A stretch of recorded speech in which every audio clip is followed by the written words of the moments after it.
পথ নাই বাবা, আমার কোনো বাবা দেখেন মোর পাকে না বাবা। কিশোরগঞ্জে ঘূর্ণিঝড়ে নির্হারা বৃদ্ধা অমিচার অন্ধকার জীবন। নীলফামারী কিশোরগঞ্জ প্রতিনিধি আনোয়ার হোসেনের পাঠানো প্রতিবেদনে দেখুন বিস্তারিত।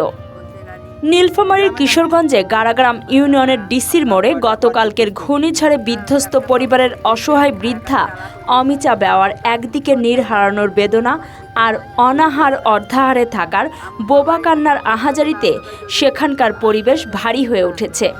স্বামী সন্তান হারানো এ বৃদ্ধা কান্নাজড়িত কণ্ঠে বলেন, সবার আত্মীয় স্বজন ভাত তরকারি সহ অনেক সহযোগিতা নিয়ে আসতেছেন, কিন্তু আমার হতভাগার খোঁজখবর নেওয়ার মানুষ নেই। গতকাল ভাঙাচোরা ঘরের স্তূপের নিচে মোমের আলোতে নির্ঘুম রাত কেটেছে। এভাবে কতদিন কাটাতে হবে তা উপরওয়ালাই জানে।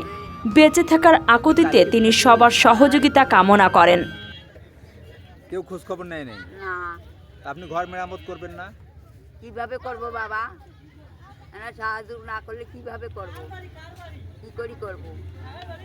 বেটির তারও তো কামি নেই, তাও তো প্যাডে করি আমাকে দেয়, তারও খায় তারও আমাকেও দেয়, কীভাবে করবো?